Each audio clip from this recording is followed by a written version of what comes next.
My video is Russia versus Turkey. The Turkey shoots down a Russian jet and Syria grows yet more complicated. When Russia began bombing in Syria in September, it hoped the mission would be short, intelligent. It is quickly getting longer and uglier. Last month, Islamic State, otherwise known as ISIS, affiliates downed a Russian airliner over Egypt. Then, on November 24th, Turkish jets shot down a Russian fighter bomber near the Syrian border, the first hostilities between Russia and a NATO member since the end of the Cold War. Turkey said the Russia Su-24 had violated its airspace and was warned 10 times before Turkish F-16s fired on it. Russia says its aircraft stayed over Syria. One pilot survived, while the other was killed, as was a Russian soldier involved in a rescue mission.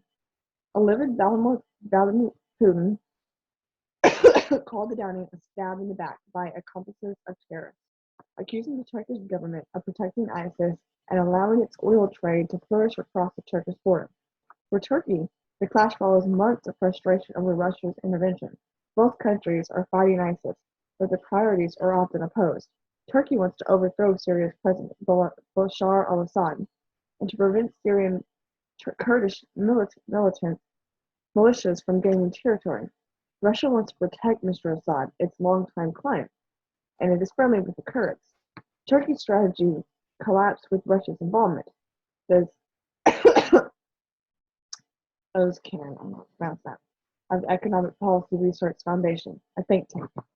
Turkish anger was compounded by Russian airstrikes against villages inhabited by Turkmen, Syrians of Turkish origins, which, Russia says, harbor Islamic terrorists.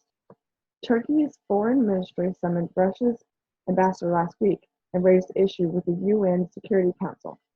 An estimated 1,500 Turkmens had fled Syria for Turkey. The Russian fighter bomber was operating in a Turkmen region, but the decision to shoot it down was ultimately driven by border security concerns, not sympathy for the Turkmens, according to Yegin, a Turkish security expert. In public, Turkey's NATO's allies backed it. In private, many wondered whether Turkey could have been less provocative. Western leaders, including Barack Obama, sought to diffuse tensions. On November 25th, Turkey's president, Recep Tayyip, I don't know how to pronounce that either, said his country had no intention of escalating this incident. Mr. Putin's anger aside, Russia has little interest in escalation either. We're not planning to fight with Turkey, the foreign minister. But Russia may strike back as asymmetrically, says the chairman of Russia's Council on Foreign and Defense Policy, a think tank. For example, joint energy projects, including the proposed Turkish Stream pipeline, could be put on hold. Turkey imports 20% of its energy from Russia. It may find those contracts at risk.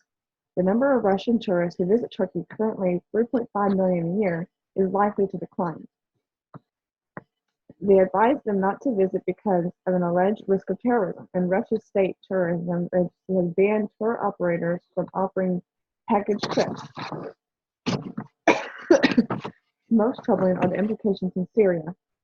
France's president visited Moscow on November 26 to drum up support for anti-ISIS alliance.